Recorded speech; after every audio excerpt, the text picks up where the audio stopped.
Bienvenue à Ciné Épique. Et avec Ciné Épique, attention, Ça pique. Et tout de suite, on lance directement générique. Générique.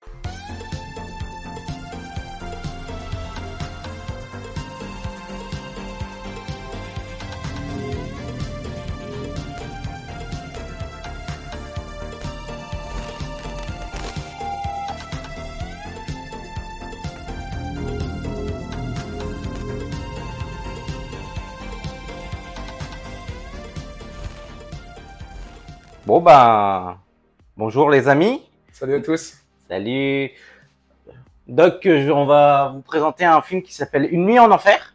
Tout à fait. Voilà, qui est derrière nous et qu'on Qui est derrière nous, qu'on vous a déjà présenté pendant le déballage. Voilà, les ouvertures. Les ouvertures, les premières. Donc c'est vrai qu'on était très contents d'avoir ce film entre les mains. Bah oui. C'est un film que on l'avait déjà vu avant. Avant, ouais, moi je traînais depuis très longtemps, mais vraiment, quand je vous dis le plus grand hasard, on ne sait pas ce qu'il y a dans les boîtes quand on les ouvre. Ah non, c'est rien du tout. Donc c'est vraiment, voilà, pour nous c'était naturel qu'on en parle. Ah bah oui. Oui. Alors comment va se passer cette vidéo, mon cher cinéphile? Bon, on va commencer à parler du film, mais sans spoiler. Ouais. Après, on spoilera le film. On vous indiquera quand ça sera le moment. Alert spoil. Et après, on donnera notre note. Ouais, une petite note. Et enfin, la rubrique spin-off. Spin-off. Voilà, on parlera un peu de ce qu'ont fait les acteurs après ou avant. Il y a de quoi faire. Il y a de quoi faire. Eh ben, c'est parti pour la partie avec spoil. Sans spoil. Et donc, du coup, sans spoil. C'est quoi sans spoil? Du coup, c'est quand on va parler du film, mais sans dévoiler les twists, s'il y a des twists, ce genre de choses. Et sans mauvais jeu de mots, le twist bar, tu sais, oui, Titi Twister. Titi Twister. On va parler après. Voilà. Donc, du coup, ce film, on avait dit que c'était un peu un nanar, mais un bon nanar. Un bon nanar. Tu peux nous expliquer ce que c'est un peu un nanar? Bah, c'est un film qui a pas marché. Pas forcément marché, et que c'est pas nul, mais c'est pas bon non plus. Voilà, il est tombé. Voilà. Je vais remontrer là, on est là entre les mains. Donc effectivement, c'est un domaine, c'est très particulier d'avoir un nanar. C'est compliqué de faire un nanar. C'est jamais trop voulu. Oui. C'est vraiment souvent la popularité du film. Il y a des bons et mauvais nanars. Les films qui sont nuls pour être nuls, qui sont nuls. Oui. Il y a des films qui sont cultes parce qu'ils sont nuls, mais qui, dans un sens, ils sont rigolos, ils sont agréables à voir. Même s'ils sont nuls. Ouais. Voilà. Et ça pour moi, ça fait partie des bons nanars. C'est ça. Qui est bien. Oui. Est bien. Et franchement, voilà. Moi, j'aime bien. Voilà, pour résumer, en fait, ce film-là, c'est vous vivez un film. Ah oui. Il y a au bout d'une demi-heure du film, bam, tout change. Ça n'a rien à voir. On passe dans un autre univers. On est dans un trailer au départ. Ouais, et d'un coup, c'est un film d'horreur. Voilà. Ouais, fantastique horreur. Ouais, fantastique horreur. On peut y aller. Donc, voilà, on va pas vous dévoiler plus au départ. Non. Et qui joue dans ce film-là? Et c'est réalisé par qui? C'est réalisé par Robert Rodriguez, qui a réalisé beaucoup de films, pas beaucoup avant, mais il a beaucoup travaillé avec Quentin Tarantino, qui est un des acteurs principaux avec George Clooney. Alors, quand on soit bien d'accord, Quentin Tarantino, dans ce film-là, il a fait que jouer dedans. Non, il a scénarisé le film et il a beaucoup aidé sur le scénar. D'accord. C'est vraiment. Il était un peu derrière aussi. Ouais, il était derrière aussi. Mais c'est d'après le réalisateur. Robert Rodriguez, qui est un de ses vieux amis. Voilà. Et qui a fait des films comme Sin City, comme les Spy Kids, en plus enfantin. Il a fait les Machete, il a fait les Desperados aussi, El Mariachi. Il a fait quelques films. Et dernièrement, il a fait Alita Battle Angel et Hypnoptique, qui est sorti cet été. Ah oui, c'est lui qui a fait. Ah oui. Oui. Ouais, donc ça parle quand même. Ouais, ça parle. Voilà, c'est assez récent. Donc, comment cette histoire un petit peu cher cinéphile? Bah, c'est on voit les deux acteurs principaux arriver dans une petite Quentin supérette. Tarantino Et Georges Clooney, très jeunes, ouais. ils sont très jeunes. Oui, c'était en 96, donc le film est sorti en 96. Donc ils ont dû tourner l'année d'avant, en 95. Donc, ils étaient beaucoup plus jeunes. Georges Clooney n'était pas connu encore comme on le connaît aujourd'hui. Je sais plus si c'était avant ou après Urgence. Urgence, c'était en 94, si ma mémoire est bonne. Donc c'était à peu près en même temps. Ouais, ça a commencé à... Bah, c'était vraiment c'est le début. Quoi d'autre Bah, disons que le film commence dans une petite supérette et ils viennent de braquer une banque et là, ça va déraper. Et là, direct, on commence à rentrer... un peu dans l'univers. Voilà, et puis direct, on sent que le film nous amène tranquille et puis oui. BAM, il nous monte d'un cran. C'est ça. Il nous prend là, flou, tiens, là, vas-y, prends-toi une dans la gueule. C'est ça. Et vas-y, commence à monter, voilà. Et là, on se rend compte, waouh, on se dit, waouh, ça va être fort. Ça va être fort. Oh, oui, oui, c'est très fort. Et puis le duo des personnages sont aussi très bien menés, parce que du coup, Quentin Tarantino joue le rôle d'un peu un frère imbécile. Oui, oui. Et que Georges Clooney joue un peu le rôle du frère. Le grand frère qui le protège. Qui protège, bon, c'est ce qui le supporte aussi. Voilà, mais qui aime son frère. Voilà, complètement. Donc c'est ce duo-là, très bien joué donc, par Quentin Tarantino et Georges Clooney, et qui vont du coup aller... leur but pour eux... Pour eux, c'est de traverser la frontière mexicaine parce qu'ils sont au Texas. Voilà, parce que du coup, bah, forcément, ils ont un butin d'argent, ils doivent filer un certain pourcentage à quelqu'un. À quelqu'un pour leur faire passer, pour les mettre à l'abri, on va dire. Donc ils sont un peu recherchés, voilà. Un peu partout, ils ont tué des rangers, donc voilà, c'est voilà. incroyable. Donc, et ils ont une otage. Voilà, ils vont tomber sur une famille lambda. Lambda, oui. Avec le père et ses deux enfants. Le père qui est un prêtre et ses deux enfants, et que sa femme est morte. Donc voilà. Et c'est un prêtre qui ne croit plus en Dieu, qui a perdu la foi. Très important, on vous expliquera après pourquoi. Ou plus tard. Et donc du coup, ils vont se faire prendre un peu en kidnapping. C'est ça. Ces cocos-là, par notre duo. Oui. Et grâce à leur camping-car de la petite famille, du coup, ils vont essayer de se barrer au Mexique. Au Mexique. Voilà. Et ils vont essayer de traverser la frontière. Voilà. Bon, on vous passe les détails parce qu'on ne va pas trop vous spoiler, mais c'est vraiment intéressant. On va revenir dessus la partie spoil. Mais voilà. Donc ils vont arriver au Mexique. Au Mexique, dans un bar. Mais alors, non. Quand tu nous as dit le nom, c'était le Titi Twister. Donc en gros, ça parle. Voilà. On parle de ça. Hein. Les gros lolos. Les gros lolos pour être gentil. C'est ça, pour être gentil. Et là, voilà. Donc, un bar un peu spécial. Donc, voilà. Donc là, on va pas vous dévoiler plus. Non. Mais voilà, c'est en tout cas vraiment. Et c'est là que le film change complètement d'optique. Ouais. Et c'est là qu'on peut considérer un peu comme un nanar, parce que oui. Cette transition est tellement... disons que c'est soudaine d'un coup et qu'on ne s'y attend pas.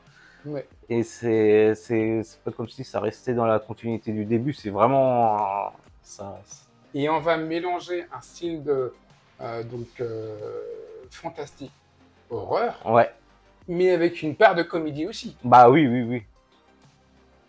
Eh bien écoute, c'est parti pour la partie avec spoil. Avec spoil.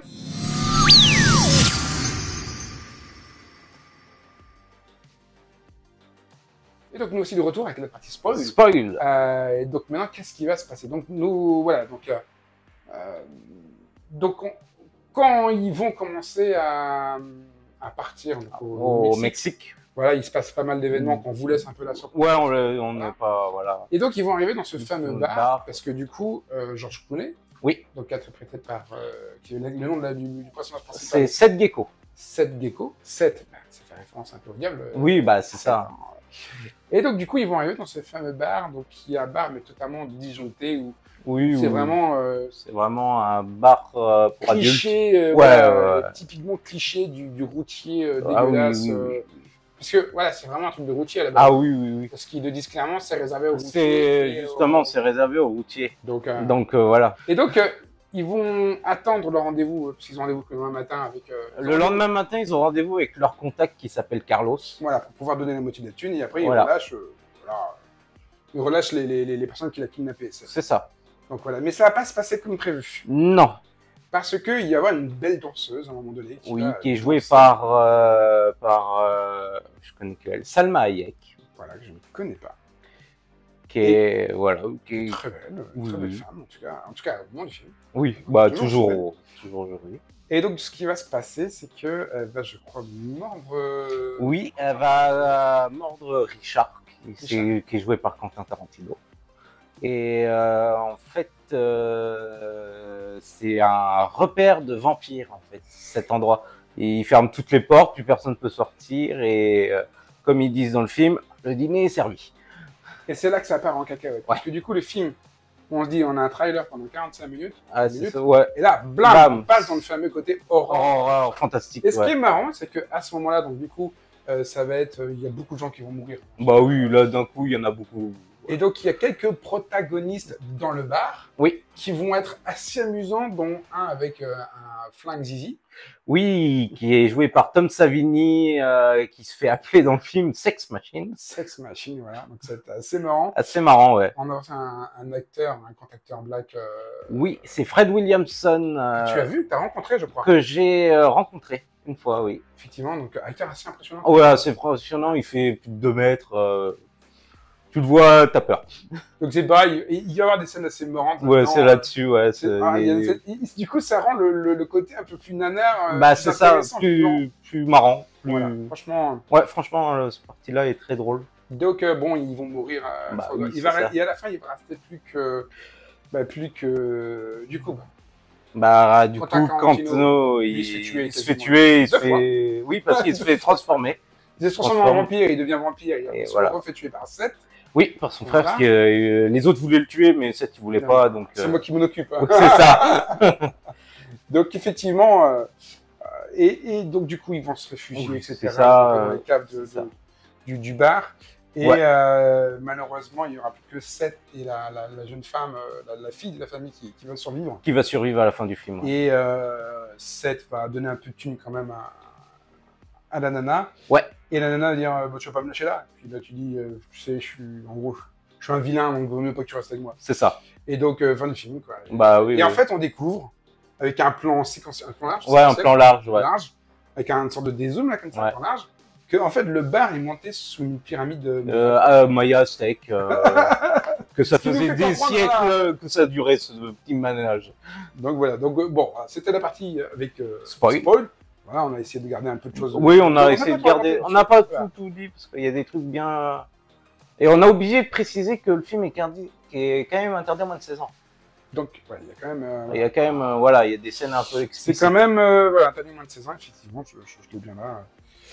Je l'ai bien là. Donc, on va donner une petite note. On va passer une note. C'est très rapide, vous inquiétez pas. Oui, oui. On va passer à la partie note, on va donner une note à ce film-là. Oui, sur 10 ou sur 5. Ou... Voilà, sur 5, je donne sur 5. Ouais, sur 5, et puis comme ça, on va noter en termes d'épique. Ouais. 5 épiques maximum. C'est ça. On fait comme ça. Allez, tout de suite, la note. La note.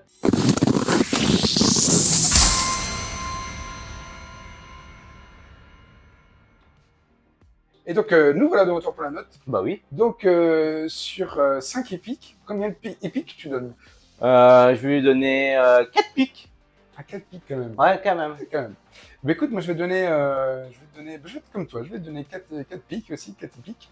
Parce que c'est pas le grand chef-d'œuvre, mais je trouve que la combinaison de George Clooney et de Quentin Tarantino. Surtout aujourd'hui, maintenant, avec le recul qu'on a sur ces acteurs-là, qui sont tellement connus, tu regardes ça, mais tu te marres. Parce que tu te dis, George Clooney, ah bon, il a fait ça, c'est pas possible.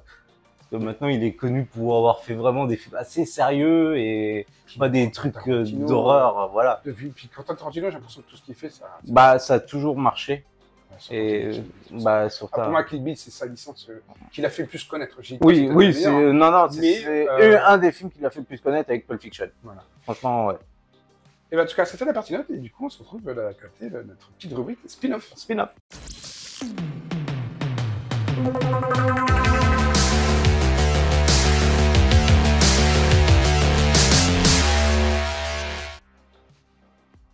Et oui, nous voici de retour pour la partie spin-off. Déjà, très rapide, le jingle. Ah oui. Et donc, spin-off, ça va être quoi? En fait, on va raconter un petit peu qu'est-ce qu'on fait d'autre, justement, ces acteurs-là. Alors, pour les acteurs secondaires, on va pas trop s'attarder. Non. Et, voilà, peut-être... On peut juste parler, peut-être, entre parenthèses, dans le film, donc on a un acteur qui revient 3 fois dans 3 rôles Oui, différents. c'est ça, c'est Check Marine, qui a 3 rôles dans le film. Déjà, au tout début du film, déjà, quand... Non, c'est pas... Non, c'est lui qui est le douanier qui fait passer quand il passe la frontière. Ouais. Après, il est à l'entrée du bar du Titi Twister et il présente ce qu'il y a à l'intérieur. Ah, c'est lui. C'est lui. Ça, c'est vrai que c'est un moment épique. Hein. Voilà. Ça, on vous laisse découvrir. Et c'est lui qui est le fameux contact Carlos à la fin du film. Donc, il a 3 rôles dans le film. C'est ça qui est ce qu'on appelle des économies de budget. C'est ça. Surtout qu'il n'a pas dû être beaucoup payé. Bon, bah écoute, voilà. Donc, du coup... Georges Clooney, on n'a pas trop besoin de présenter non plus, parce qu'il a... Qu'est-ce qu'il a fait d'autre? Du coup, il était très connu déjà. Urgence. C'est là où il est le plus connu. Bah, c'est ça, oui. Parce que citer les grands films de George Clooney, je ne connais pas. C'est moi, Monument Men, qu'il a réalisé lui-même, les Ocean, 11, 12, oui, sorti. Donc, non, il a fait quelques bons films aussi, à droite à gauche. Si. Il a joué Batman aussi, dans les années 90. Bah, tu vois, j'apprends des nouvelles. Et il a joué aussi Batman contre Superman aussi. C'était George Clooney qui était l'acteur. Rappelle-toi. En 2016 ? Non, c'est pas lui. C'est Ben Affleck. Ouais. On mettra un petit astérix. Ouais. Et donc, du coup, Quentin Tarantino qui est plus derrière la caméra qu'autre chose. C'est ça. Aujourd'hui. Mais qui a fait quelques films, dont un de ses premiers films qu'il a réalisé. Bah, son tout premier, c'est Reservoir Dogs. Déjà. Après, il a fait Pulp Fiction, Jackie Brown, les Kill Bill. Il a fait Boulevard de la Mort, qui est aussi... en fait, c'est intéressant à on pose là-dessus derrière. Parce que lui et Robert Rodriguez, qui a réalisé Une nuit en enfer, ont fait ce qu'ils appellent Greenhouse. C'était pour rendre hommage aux vieux nanars des années 70. Quentin Tarantino s'est chargé de faire Boulevard de la Mort et Robert Rodriguez a fait Planète Terreur. Et au milieu, ils avaient fait des micro-bandes annonces. Et c'est comme ça qu'est né Machete. Exactement. Donc voilà, tout se réunit. Voilà, tout se réunit. Et les images de Machete. Voilà. Et ce qui a été fait, c'est que certaines scènes de Sin City, le premier, en fait, il y a eu 3 réalisateurs sur Sin City. Robert Rodriguez en tant que principal, Quentin Tarantino et le créateur de Sin City, Frank Miller. Voilà, il a eu vraiment une sacrée connaissance. C'est lui le cinéphile. C'est pas pour rien qu'on t'appelle le cinéphile. Et ben, en tout cas, merci de nous avoir suivis durant ce premier Cinépique. Voilà, on a eu un peu de mal à le faire parce qu'on a dû le reprendre à plusieurs fois pour le comprendre. On n'a pas eu de bol, mais bon, voilà. On y est arrivé. Là. Voilà. Et donc, écoutez, un grand merci à vous de nous suivre. Semaine prochaine, donc du coup, à nouveau des ouvertures de boîtes. Et croyez-moi, c'est du lourd. Il y a du lourd qui nous attend. Ah oui, c'est clair. On l'a déjà tourné. Oui. Ce qui n'est pas logique du coup par rapport à ce qu'on tourne, mais oui. On l'a déjà tourné. Voilà, vous allez voir, c'est magnifique. C'est magnifique. En tout cas, d'ici là, on vous dit à très bientôt. À très bientôt. Mais je voulais vous dire un peu, retrouvez-nous dans les salles obscures, mais non. Bah non. Surtout toi, tu y vas beaucoup. Oui, moi j'y vais beaucoup plus. Donc voilà, si vous voulez faire des salles obscures avec Cinéphile à Nantes, faites-nous signe. Faites-nous signe, je sais pas. Oui. Donc voilà, si vous êtes cinéphile et amateur de cinéphilie, de cinéma. De cinéma, voilà. Oui, bon, plutôt. Donc en tout cas, voilà. Cinépique, ça pique.